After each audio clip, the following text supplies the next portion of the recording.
నాలుగు లేక 5 మరి గొప్ప ఒప్పుకోలులు చెప్పనివ్వండి.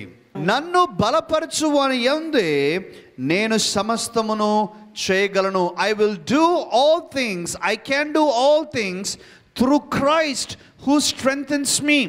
నన్ను బలపరిచే క్రీస్తునందే నేను సమస్తమును చేయగలను అనేటువంటి మాట. అపోస్తలుడైన పౌలు 9వ తేదీ ప్రార్థన చేసేవాడు, 8వ తేదీ మధ్యలో వెళ్ళిపోయేవాడు కాదు. 9వ తేదీ ప్రార్థన చేసేవాడు, 10వ తేదీ ప్రార్థన చేసేవాడు, 4 గంటల వరకు వెయిట్ చేసేవాడు. 4 గంటలకు తనకు జవాబు వస్తే తీసుకుని ఆనందంగా 5 గంటలకు కట్టేసేవాడు. 4 గంటలకు జవాబు రాకపోయినా సరే, 5 గంటల వరకు తనకు జవాబు రాకపోయినా సరే ఏం పర్వాలేదు ప్రభువా, నువ్వు ఇవ్వలేదు అనంటే దానిలో నీ యొక్క అంతరార్థం ఏదో ఉంది.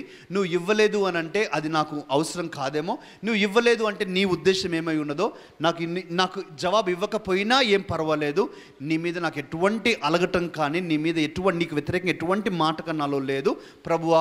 నీతో నాకున్న సంబంధం దీనికి దానికి ఎటువంటి ఇబ్బంది ఏమీ లేదు. I love you so much, I love you too much. There is no problem with not receiving an answer from you. నీ నుంచి నాకు జవాబు రాలేదు కాబట్టి ఏం ప్రాబ్లం లేదు ప్రభువా, నువ్వు ఇస్తే ఇచ్చినట్టు, కానీ నేను మాత్రము నీ ద్వారా తప్ప వేరే చోటికి మాత్రం నేను వెళ్ళను. ఈరోజు మన ఆత్మీయ స్థితి ఎంత దూరంగా ఉందో మనం ఆలోచించుకుందాం. ఎంత దూరంగా ఉందో మనం ఆలోచించుకుందాం. ఈరోజు మనము దేవుని మీద ఆధారపడాలంటే ఈ యొక్క పౌలు చెప్తున్నాడు, నన్ను బలపరచువాని అందే తప్ప నేను ఎవరి ద్వారా దేని ద్వారా సమస్తము నేను చేయలేను. ఆయన ద్వారా మాత్రమే నేను చేస్తాను. మై స్ట్రెంగ్త్, నా యొక్క బలము యొక్క గని దేవుడే. ఆయన జవాబిస్తే ఇచ్చినట్టు, ఇవ్వకపోతే ఇవ్వనట్టే. అలానేసి జవాబు ఇచ్చిన దాన్ని బట్టి ఇవ్వని దాన్ని బట్టి ఆయన మీద ఉన్న ప్రేమలో తేడా రాదు. ముందుకు వెళ్దాం ప్రేమైన దేవుని బిడ్డలారా. 6వది ఒక గొప్ప ఒప్పుకోలను మీ మధ్యకు తీసుకురావాలని నేను ఇష్టపడుతూ ఉన్నాను ప్రేమైనటువంటి దేవుని బిడ్డలారా. పేతురు భక్తుడు యేసుక్రీస్తుతో కూడా అద్భుతమైనటువంటి ఒక మాటను మాట్లాడాడు. అదే మాటను ఎస్తేరు మహారాణి కూడా అదే మాట మాట్లాడింది. అదే రకంగామైనటువంటి మాటలు షడ్రక్, మెషక్, అబెద్నెగో ఈ ముగ్గురు కూడా ఒకే రీతి అయిన మాటలు. దయచేసి ఆ మాటలు చూడండి, మనం చూద్దాం. మత్తయి సువార్త 26వ అధ్యాయం, మత్తయి సువార్త 26వ అధ్యాయము 30వ వచనం నుంచి మనం చదువుకుందాం అర్థం కావడానికి. అంతటా వారు కీర్తన పాడి ఒలీవల కొండకు వెళ్ళిరి. అప్పుడు యేసు వారిని చూచి, ఈ రాత్రి మీరందరూ నా విషయమై అభ్యంతరపడెదరు. ఏలయనగా గొర్రెల కాపరిని కొట్టుదును, మందలోని గొర్రెలు చెదరిపోవును అని వ్రాయబడి ఉన్నది కదా. నేను లేచిన తరువాత మీకంటే ముందుగా గలిలయకు వెళ్ళేదనెను. అందుకు పేతురు, నీ విషయమై అందరూ అభ్యంతరపడినను నేను ఎప్పుడునూ అభ్యంతరపడనని ఆయనతో చెప్పగా, నేను ఎప్పుడునూ అభ్యంతరపడను. చాలా గొప్ప ఒప్పుకోలది. Anyone may stumble for you, but I will not stumble. ఎవరైనా ఎందరైనా నీ విషయమై అభ్యంతర పడదరు, కానీ నేను మాత్రం నీ విషయంలో అభ్యంతర పడను అని చెప్పాడు. యేసుక్రీస్తు ఏమంటున్నాడు చూడండి. యేసు అతని చూచి, ఈ రాత్రి కోడి కూయక మునుపే నీవు నన్ను ఎరుగనని ముమ్మారు చెప్పెదవని నీతో నిశ్చయముగా చెప్పుచున్నాను నేను. పేతురు ఆయనను చూచి, నేను నీతో కూడా చావవలసి వచ్చినను నిన్ను ఎరుగనని నేను నీతో కూడా చావవలసి వచ్చినను నిన్ను ఎరుగనని చెప్పనను. అయితే ఆ సమయంలో మాత్రం 3 సార్లు బొంకినట్లుగా రికార్డ్ అయింది, 3 సార్లు అబద్ధం చెప్పినట్లు. కానీ ఒక పెద్ద దృశ్యాన్ని, తన జీవితపు దృశ్యాన్ని నీవు నేను మనందరం చూసినట్లయితే, పేతురు నిజముగానే ఎంతోమంది అభ్యంతర పడినా తన జీవితంలో దేవుని విషయంలో ఎన్నడూ అభ్యంతర పడలేదు. యేసుక్రీస్తు కొరకు చావవలసి వచ్చిన తన ప్రాణాన్ని సంతోషంగా ఇచ్చేశాడు పేతురు భక్తుడు. చనిపోయాడు హతసాక్షిగా యేసుక్రీస్తు కొరకు. ఈరోజు ఇదే ప్రియమైన దేవుని బిడ్డలారా, ఒక గొప్ప ఒప్పుకోలును మీ మధ్యలో ఉంచుతూ ఉన్నాను. ఏంటి ఆ యొక్క గొప్ప ఒప్పుకోలంటే, నా చుట్టూ కూడా ఉన్నవారు ఎంతమంది నీ విషయమై, దేవుని విషయమై అభ్యంతర పడినను నేను మాత్రం నీ విషయంలో అభ్యంతర పడను అనేటువంటి ఒక ఒప్పుకోలు. I will not stumble. ఒక మాట చెప్పనివ్వండి ప్రియమైన దేవుని బిడ్డలారా, వాస్తవమైన విషయం. ఈ ప్రపంచంలో ప్రియమైన దేవుని బిడ్డలారా, నీ కుటుంబం బయట, సంఘం బయట నీ చుట్టూ కూడా విశ్వాసులు తక్కువ మంది ఉంటారు, అవిశ్వాసులే ఎక్కువ మంది ఉంటారు. నీ చుట్టూ కూడా యేసుక్రీస్తు అంటే తెలిసిన వారు తక్కువ మంది ఉంటారు, లోకమంటే ప్రేమించేవారే అత్యధికులుగా ఉంటారు. దేవుణ్ణి ప్రేమించేవారే తక్కువగా ఉంటారు, కానీ మిగిలిన వారు అనేకులు నీ చుట్టూ కూడా పనిచేస్తూ ఉంటారు. ఈరోజు ఈ మాట నీవు నేను చెప్పగలిగితే ప్రియమైన దేవుని బిడ్డలారా, నీవు నేను ధన్యులం. కారణం ఏంటంటే, దేవుని విషయంలో అభ్యంతర పడే వాళ్ళే మన చుట్టూ కూడా ఎక్కువ మంది ఉంటూ ఉన్నారు. ఒక మాట చెప్పమంటారా? తప్పైతే మరలా తర్వాత నాతో చెప్పండి. మనలో కూడా అనేకులు తప్పులు చేయటానికి కారణం ఏంటి అని అంటే, మన నోట్లో ఉన్న కారణం ఏంటంటే ప్రియమైన దేవుని, అందరూ చేస్తారు బ్రదర్, అందరూ చేస్తారు, నేనేం స్పెషల్ ఏం కాదు, నేను కూడా వాళ్ళల్లో ఒకడినే అని ఇంకొకటి కూడా అంత గొప్ప వాళ్ళే చేస్తారండి, నేను ఎంతటి వాడినండి, అంతటి గొప్ప వాళ్ళే, అంతటి సేవకులే చేస్తారండి, నేనేంటండి అని మనము అది ఒక ఎక్స్క్యూజ్గా తీసుకుంటున్నాం. ఒక ఎక్స్క్యూజ్గా అంటే అదొక పర్మిషన్గా అన్నమాట, వాళ్ళే చేసినప్పుడు నాకేంటి అన్నట్లు. కానీ ప్రియమైన దేవుని బిడ్డలారా, ఈ మాటలో ఉద్దేశం అది కాదు. ఈ మాటలో ఉద్దేశం ఏంటంటే, 100 మందిలో 99 మంది నీ చుట్టూన్న వారు దేవుని విషయంలో అభ్యంతర పడినా కూడా నీవు గుండె ధైర్యంతో నిలవబడి, నేను మాత్రం ఆ తప్పు చేయనండి, ఆ మాట మాట్లాడనండి, నేను దేవుని కొరకు జీవిస్తానండి అని నువ్వు అనగలగాలి. నేను అభ్యంతర పడనండి, నేను దేవునికి వ్యతిరేకంగా నేను చేయలేను, చేయజాలను, అది నాకు సమ్మతం లేదు అనేటువంటి మాట నువ్వు చెప్పగలగాలి. ఈరోజు ప్రేమైన దేవుని బిడ్డలారా, అనేక మంది ఎందుకు మనం బలహీనులమని చెప్తూ ఉన్నామంటే, మన బలహీనతను మనం ఒప్పుకోవటం లేదు, కానీ మనం ఏమంటాం తెలిసినా అండి, అవతల వాళ్ళు ఫోర్స్ చేశారండి, నేనేం చేయమంటారు, నేను అప్పటికి చెప్తూనే ఉన్నాను అంటే. ఏంటి ఫోర్స్ చేయటం అంటే, మన కాలర్ పట్టుకొని వెళ్తూ ఉన్నారా, తాడుగట్టి లాక్కొని పోతూ ఉన్నారా, కొట్టి తిట్టి కుర్చీ కట్టేశారా, లేకుంటే దాంట్లో పడేసి నిన్ను తీసుకెళ్ళిపో, ఏంటి వాళ్ళు ఫోర్స్ చేశారంటే, ఎక్కడో ఒక మూలలో నీకు కూడా ఉంది, అది ఎక్కడో ఒక మూలలో నీకు కూడా ఉంది, కాబట్టి నిన్ను నీవు మంచిగా చూపెట్టుకోవటానికి ఆ తప్పంతా వాళ్ళదే వేస్తాం. వాళ్ళు ఎవరో తెలియదు కదా, మనం పోయి అడగం కదా, వాళ్ళు ఫోర్స్ చేశారండి, లేకపోతే నాకు అసలు ముట్టనండి అని అంట. ఎక్కడో మూలలో ఉంటుంది. కానీ దేవుడు చెప్పేది ఏంటంటే, మీరు అలా కాదు, ఉండబాకండి, మీరు పాపాన్ని అణిచిపెట్టొద్దండి. మీ జీవితంలో అణిచి మాత్రం పెడితే అవకాశం వచ్చినప్పుడు పాపము మరి ఎంతో చెలరేగిపోతుంది. అణిచిపెట్టడం కాదు, నువ్వు అణిచిపెడితే ఓడిపోతావు. అణిచిపెట్టొద్దు, దాన్ని నరికేసేయి, అసలు చంపేసేయి, దాన్ని ఉండని బాకు, ఆ కొమ్మును తీసేసేయి, పడేసేయి, కాల్చేసేయి, దాని గురించి ఆలోచించొద్దు. ప్రియమైన దేవుని బిడ్డలారా, పేతురు భక్తులు అంటున్నారు, అందరూ అభ్యంతరపడిన యేసయ్య నీ విషయంలో మాత్రం నేను అభ్యంతరపడ.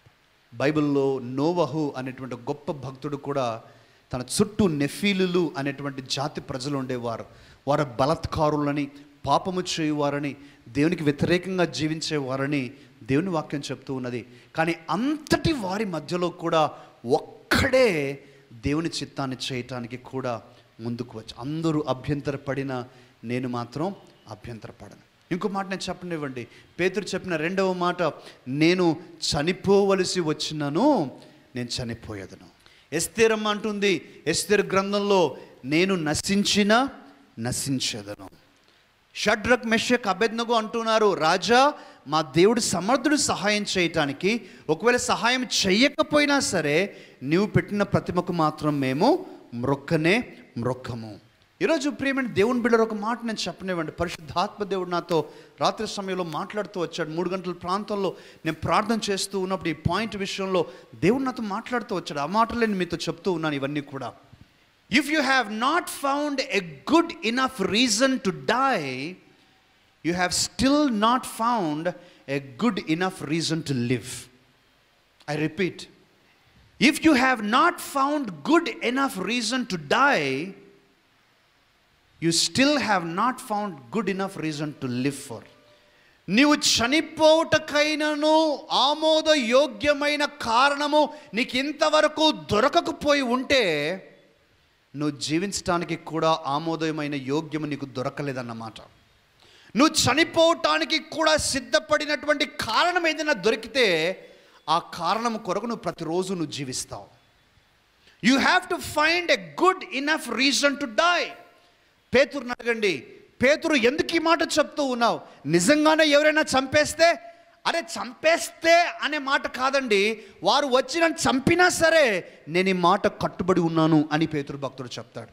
ఎస్తేరు, నువ్వు ఎందుకు ఈ మాట నశించదని చెప్తూ ఉన్నావు? ఎప్పుడైతే ఆ మాట, ఆ భావన, ఆ నిర్ధారణ తనకు కలిగిందో అప్పుడే తాను ఆ కారణం కొరకు జీవించి ముందుకు వెళ్ళి రాజు దగ్గర నిలబడి, అయ్యా ఇదిగో నా జీవితం యొక్క సార్థకత వీరిని రక్షించడంలోనే ఉంది, మీరు నన్ను చంపుతారేమో దానికి నేను సిద్ధమే, కానీ ఈరోజు నేను ఈ ప్రజలు రక్షించబడ్డం నేను చూడాలి. చనిపోవటానికి కూడా ఒక కారణము, ఆమోదయోగ్యమైన కారణం నీలో ఉండాలి. అది యేసుక్రీస్తు ప్రభువే నీకు కావాలి. ఇంకో మాటలో చెప్పనివ్వండి ప్రేమైన దేవుని బిడ్డలారా, యేసుక్రీస్తు కొరకు నేను చనిపోవటకు సిద్ధమే. ఈ క్షణంలో యేసుక్రీస్తు కొరకు చనిపోవలసి వచ్చిన సంతోషంగా వెళ్ళిపోతా. ఎప్పుడైతే నాకు ఈ నిర్ధారణ కలిగిందో ప్రతి దినం యేసు కొరకు జీవించడంలో నాకు ఆనందం ఉంది. కారణం నేను చనిపోవటానికి కూడా సిద్ధపడినా కాబట్టి ఇప్పుడు ఆ కారణం కొరకు నేను జీవించడానికి సంతోషంగా నేను ముందుకెళ్ళిపోతా. That's why I'm saying, if you have not found a good enough reason to die for, you still have not found a good enough reason to live for. నువ్వు చనిపోయేటంతగా, అంటే అంత ఇష్టపడే కారణం, అంత కోరిక కలిగే కారణం, అంత మరి నీకు ప్రియమైన కారణం నీకు ఇంకా దొరక్కపోతే నీ జీవితం ఒక కారణం కొరకు నువ్వు జీవించలేకపోతూ ఉన్నావు. ఏదో ఒక వ్యక్తి కొరకు కాదు ప్రేమైన దేవుని, ఒక ఉద్యోగం కొరకు కాదు, ఒక డబ్బు కొరకు కాదు, ఒక భవిష్యత్తు కొరకు కాదు ప్రేమైన దేవుడు, మేడ మిద్దల కొరకు కాదు, ఆస్తిపాస్తుల కొరకు కాదు. నీ దేవుడే ఆ కారణం కావాలి. నీ దేవుడే ఆ కారణం అయితే నువ్వు ప్రతి దినము కూడా దేవుని కొరకు నువ్వు జీవించడానికి వెనుకాడవు. అంటే ఇంకో మాటలు చెప్పాలంటే, ఈ రోజే నేను చనిపోవడానికి సిద్ధపడ్డాను కాబట్టి నాకు జీవితంలో వచ్చేటువంటి ఒక్కొక్క దినము నాకు బోనస్ కిందే లెక్క. నేను ఆల్రెడీ చనిపోయే ఉన్నాను కాబట్టి. అదే మాట అంటూ ఉన్నాడు పౌలు భక్తుడు కూడా. అదే మాటలు అంటూ ఉన్నాడు, my being is in Christ. నేను జీవించడం, నా జీవమే దేవునిలో ఉంది, నేను దేవునిలో దాచబడి ఉన్నాను అనే మాట అంటూ ఉన్నాడు. క్రీస్తునందు ప్రేమైన దేవుని బిడ్డలారా, ఇదే ప్రశ్నని మిమ్మల్ని అడుగుతూ ఉన్నాను. పేతురు భక్తుడు అంటూ ఉన్నాడు, అందరూ అభ్యంతర పడిన నీ విషయంలో మాత్రం నేను అభ్యంతర పడను. చనిపోవలసి వచ్చినా సరే నేను చనిపోతాను. నిజంగానే పేతురు భక్తుడు హతసాక్షిగా దేవునికి మహిమకరంగా జీవించాడు. ప్రియమైనటువంటి దేవుని బిడ్డలారా, యెహోషువ భక్తుడు ఒక చక్కటి కన్ఫెషన్ తన జీవితంలో చేస్తూ ఉన్నాడు. యెహోషువ భక్తుడు. ఒంటి చేత్తో ప్రేమైన దేవుని బిడ్డలారా, కనాను దేశంలో ఎన్నో యుద్ధాలు జరిగించి ఆ యొక్క భూమిని అంతటినీ కూడా స్వాధీనపరుచుకున్నటువంటి యోధుడు, సామర్థ్యుడు యెహోషువ భక్తుడు. తన జీవిత అంతానికి మరి తను వస్తూ ఉన్నప్పుడు తను మాట్లాడుతున్న మాటలు మనము వినాలి ప్రేమైన దేవుని బిడ్డలారా. దయచేసి చూడండి, యెహోషువ గ్రంథం 24వ అధ్యాయం చదవండి దయచేసి 12వ వచనం నుంచి.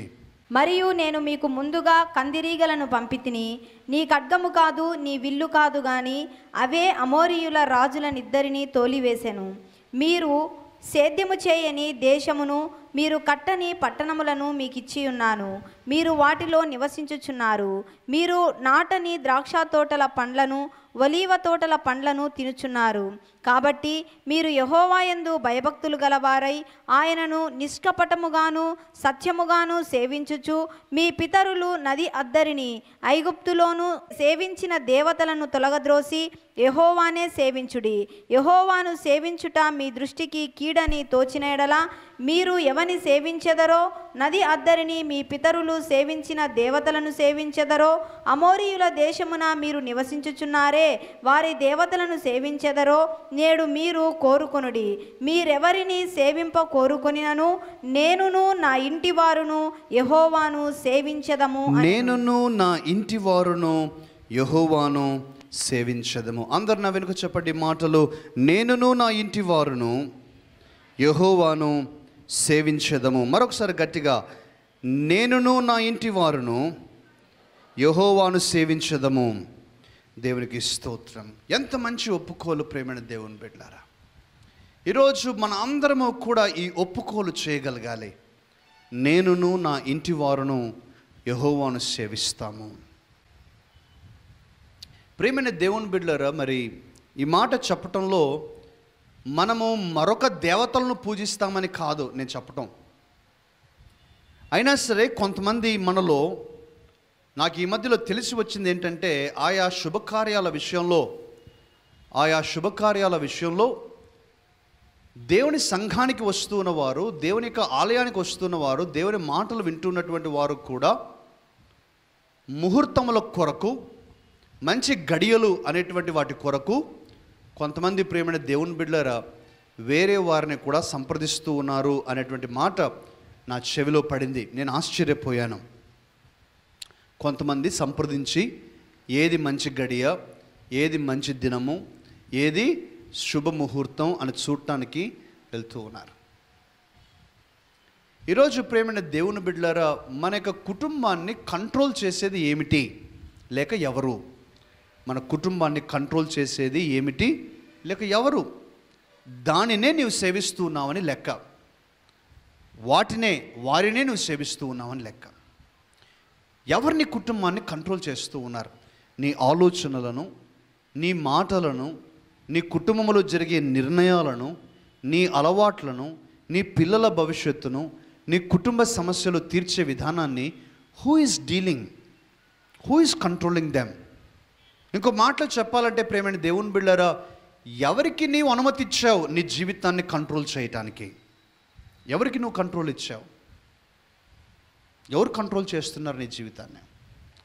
యెహోషువ మాత్రం అంటూ ఉన్నాడు, మీ జీవితాలు ఎలా ఉంటాయో నాకైతే తెలియదు, ఇలా ఉండాలని నేను కోరుతూ ఉన్నాను, కానీ మీరు ఎవరిని సేవించదరో మీరు నిర్ణయించుకోండి. నేను మాత్రం నా ఇంటి వారు మాత్రము యెహోవాను సేవించదము. Me and my house we will serve the Lord. వివాహమైన వారు అనేకులు ఇక్కడ ఉన్నారు, వివాహము అవ్వాల్సిన వారు ఇక్కడ ఉన్నారు. కాబట్టి ఈ మాట నేను చెప్తాను. వివాహమైన వారు అందరూ కూడా ప్రేమైన దేవుని బిడ్డలారా, దయచేసి నా మాట వినండి. నీవు భర్తవు కావచ్చు, భార్యవు కావచ్చు, తల్లి తండ్రివి కావచ్చు, లేక తాతయ్య అమ్మమ్మ కావచ్చు, జేజనాన్న జేజమ్మ కావచ్చు, ఈ మాట నేను చెప్పనివ్వండి. You have the power to submit to the authority of God. You have the power to submit all your family into the authority of God. నీ కుటుంబాన్ని దేవుని యొక్క అధికారంలోనికి ఒప్పుకోవటానికి నీకు అధికారం ఉంది as the head of the house. కుటుంబ యజమానిగా, కుటుంబ యజమానురాలిగా. అయితే నువ్వు అది చేస్తూ ఉన్నావా అనేది ఆలోచించాల్సిన విషయం. ఈరోజు అందుకనే ఈ మాట మనందరం కూడా మన కుటుంబాలలో, రేమా చర్చ్లో, రేమా కుటుంబంలో ఉన్న ప్రతి ఒక్కొక్కరిని కూడా, నీవు నేను మనందరము కూడా, మీరున్న అపార్ట్మెంట్స్ కావచ్చు, ఇంట్లో కావచ్చు, ఆఫీస్లో కావచ్చు, స్నేహితుల మధ్యలో, బంధువుల మధ్యలో కావచ్చు, మీరొక్కలే విశ్వాసులు కావచ్చు, మీరు మాత్రం చెప్పగలగాలి, మీరు ఎవరిని సేవించినా నాకైతే అవసరం లేదు, కానీ ఇదిగో ఇప్పుడు నేను మాత్రం, నా ఇంటి వారు మాత్రం దేవుణ్ణి మాత్రమే సేవిస్తాము అనేటువంటి నిర్ణయం మనకు రావాలి. యెహోషువ దారి చూపిస్తూ ఉన్నాడు. ఇది మీరు కూడా దేవుణ్ణి సేవించండి, యెహోవాను సేవించండి అని చెప్తూ ఆ నిర్ణయాన్ని వారికే వదిలేసి తను మాత్రం ఒక నిర్ణయాన్ని చేస్తూ ఉన్నాడు. Great confessions. ఈ విషయాలు ప్రేమైన దేవుని బిడ్డలారా, ఇవి చిన్న మాటలే, కానీ వారి జీవిత శైలి అంతటినీ మార్చేసే మాటలు ఇవి. చిన్న మాటలే ఇవన్నీ, పెద్ద ఎస్సేస్ లాగా లేవు, కానీ వారి జీవితాలన్నీ కూడా ఈ మాటల్లోనే మరి అన్నీ కూడా ఇమిడిపోయి ఉన్నాయి. చివరిది నేను చెప్పి ముగిస్తాను ప్రేమైనటువంటి దేవుని బిడ్డ. చివరి మాటను నేను చెప్పనివ్వండి, ఈ మాటను చెప్పి నేను ముగించేస్తాను. అపోస్తుల కార్యములు 17వ అధ్యాయం. అపోస్తుల కార్యములు 17వ అధ్యాయం. ఈరోజు నేను చెప్పే మాటలన్నీ కూడా దాదాపుగా ప్రేమైన దేవుని బిడ్డలారా లోతైన ఆత్మీయ అనుభవాలకు సంబంధించిన అనుభవాలతోనే ఈ మాటలు నేను మాట్లాడుతూ ఉన్నాను. 17వ అధ్యాయం 28వ వాక్యము. మనము ఆయన యందు బ్రతుకుచున్నాము, మనము ఆయన యందు బ్రతుకుచున్నాము, చలించుచున్నాము, ఉనికి కలిగి ఉన్నాము. చాలు. మనము ఆయన యందు బ్రతుకుచున్నాము, చలించుచున్నాము, ఉనికి కలిగి ఉన్నాము. What a great statement made by Paul. ప్రేమైన దేవుని బిడ్డలారా ఎంత మంచి కన్ఫెషన్ ఒకటి చేస్తూ ఉన్నాడు. ఆయన చెప్పేటువంటి మాట ప్రేమైన దేవుని బిడ్డలారా 4 ట్రాన్స్లేషన్స్లో ఇంగ్లీష్లో నేను చెప్పనివ్వండి. యాంప్లిఫైడ్ కేజేవి అమెరికన్ స్టాండర్డ్ వర్షన్లో రాస్తూ ఉన్నాడు, we live, we move and have our being in Christ our God. Easy to read వర్షన్లో అటు రాస్తూ ఉన్నాడు ప్రేమైన దేవుని బిడ్డలారా, it is through him we are able to live, to do what we do and to be who we are. మేము ఎవరిమై ఉన్నామో, ఏమి చేయగలుగుతూ ఉన్నామో, ఎలా నివసిస్తూ ఉన్నామో అది కేవలము దేవుడి ద్వారా మాత్రమే మేము చేయగలుగుతూ ఉన్నాం. చివరిది మెసేజ్ ట్రాన్స్లేషన్ అంటూ ఉన్నాడు ప్రేమైన దేవుని బిడ్డలారా, we live in him, we move in him, we can't get away from him, we are inseparable from Christ. యేసు నుంచి మేము విడదీయబడలేనట్లుగా ఉన్నాం, మేము వేరు చేయబడలేనట్లుగా ఉన్నాం. వావ్, ఎంత గ్రేట్ స్టేట్మెంట్ ప్రేమైన దేవుని బిడ్డలారా. ఒక గొప్ప కన్ఫెషన్ చేస్తున్నాడు. ఏమని చేస్తున్నాడంటే, నేను బ్రతుకుతూ ఉన్నాను దేవునిలో, నేను కదులుతూ ఉన్నాను దేవునిలో, అసలు దేవుడు నేను ఏకమైపోయాము, నా జీవమే ఆయన యందు ఉన్నది. ఇదే మాటను మరొక చోట ఇంకో ప్రస్తావనలో మాట్లాడుతూ పౌలు భక్తుడు చెప్పిన మాట ఏమిటంటే, కాబట్టి జీవించున్నది బ్రతుకటం నేను కాదు కానీ నా యందు ఉన్న క్రీస్తే. ఇదే మాట చెప్తూ ఉన్నాడు. It's no longer I live but Christ is living in me, because we are together now, we are bonded so close now. ఈ తలంపు చెప్పి నేను ముగించేస్తాను ప్రేమైనటువంటి దేవుని బిడ్డలారా. మన ఆత్మీయ స్థితి ఎంతగా పెరగాలి అని దేవుడు కోరుకుంటూ ఉన్నాడంటే, నీవు నీ దేవుడు, నీవు యేసయ్య విడదీయబడలేనంత బంధములోనికి రావాలని ఆయన కోరుతున్నాడు. అంటే నిన్ను యేసుక్రీస్తును విడదీయలేమన్నమాట, ఇంకా విడదీయలేం. కొన్ని గమనించారా? దీన్ని నేను ఒక ఉదాహరణ చెప్పాలి అని అంటే, గమ్ గురించి ప్రేమైన దేవుని. గమ్ మామూలుగా కొన్ని స్టిక్కర్లు ఉంటాయి. ఆ స్టిక్కర్లు ఏవైనా బిందెల మీద కానీ టీవీల మీద కానీ ఎక్కడ స్టిక్కర్స్ ఉంటాయి కదండి, ఊరికి అలా అంటే వచ్చేస్తాయి. చూసారా? అసలు అలా అంటే వచ్చేస్తాయి. ఆఖరికి ఆ స్టిక్కర్ అంటించిన ప్రదేశము అదేనా కాదా అని గుర్తుపట్టలేనట్లుగా ఈజీగా వచ్చేస్తాయి. గమ్ము కూడా ఉండదు అక్కడ. మీరు గమనించారంటే నేను ఒక్కరిని గమనించానా? మీరు కూడా గమనించారు కదండి, వెరీ గుడ్. కానీ కొన్ని స్టిక్కర్స్ ఉంటాయి ప్రేమైన దేవుని బిడ్డలారా, ఆ స్టిక్కర్ తీస్తే పేజీ చినగాల్సిందే.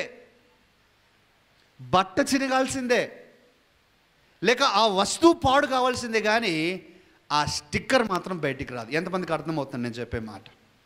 అంటే అదే మన చర్మం మీద ఉంటే అది తీయాలి అని అంటే మన చర్మమే బయటకు వచ్చేటంతగా దానికి అతుక్కుపోయి ఉంటుంది.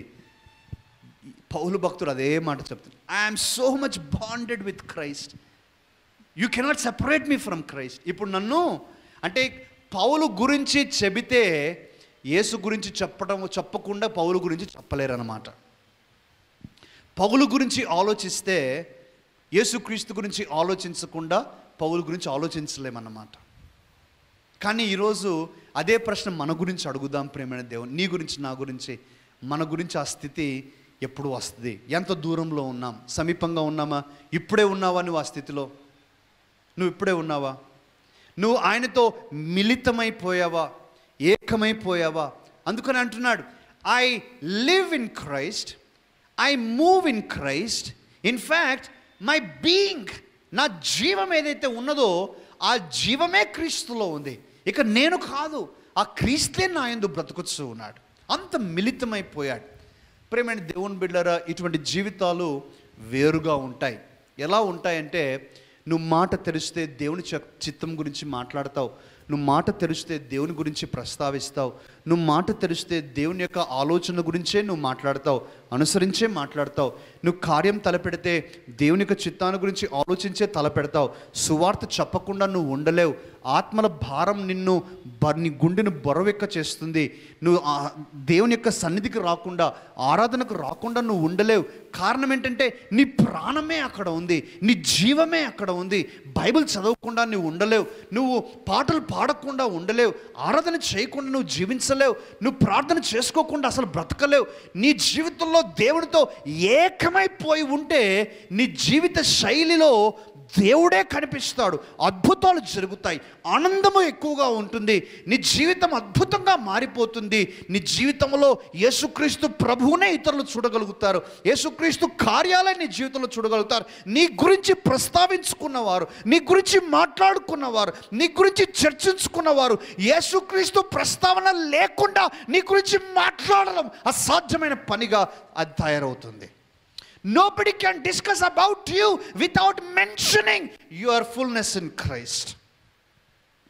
నువ్వు దేవుని బిడ్డగా ఉన్నావన్నటువంటి సత్యాన్ని ప్రస్తావించుకోకుండా వారు నీ గురించి మాట్లాడటం అసాధ్యముగా నీ జీవితం అప్పుడు తయారవుతుంది. కొంతసేపు దేవునిలో, కొంతసేపు లోకంలో కాదు, దేవునితో మాట్లాడుతున్నాడు. ఈరోజు సంపూర్ణముగా నీ స్వయాన్ని, నీ యొక్క అహాన్ని, నీలో ఉన్న పాప జీవితానికి, నీలో ఉన్న లోకానికి స్వస్తి చెప్పి సంపూర్ణముగా నువ్వు దేవునికి సమర్పించుకోవాలని ప్రభు కోరుతున్నాడు. నాతో ఏకీభవించండి. నేను మీ కొరకై ప్రార్థన చేయబోతున్నాను. ఈ ప్రార్థనలో మీరు ఏకీభవించండి. ప్రార్థన. పరిశుద్ధుడైన తండ్రి, నా ప్రియ సహోదరి సహోదరులను మీరు దీవించండి. ఎందరితో అయితే మీరు మాట్లాడుతూ ఉన్నారు వారందరూ కూడా ప్రభువా సంపూర్ణ సమర్పణతో నేను వెంబడించాలని నేను కోరుతూ ఉన్నాను. సిలువను మోసుకొని నమ్మకంతో ప్రభువా మీరు మమ్మల్ని పరీక్షిస్తూ ఉన్నప్పుడు ఆ యొక్క పరీక్షకు నిలవబడిన వారేమై ముందుకు వెళ్ళే కృప దయచేయాలని ఈరోజు ప్రార్థన చేస్తున్న ప్రతి ఒక్కరిని మీరు సంధించి, బలపరిచి, స్థిరపరిచి, వ్యాప్తి చేయమని యేసుక్రీస్తు నామముననే ఈ ప్రార్థన చేస్తూ ఉన్నాను తండ్రి. ఆమేన్.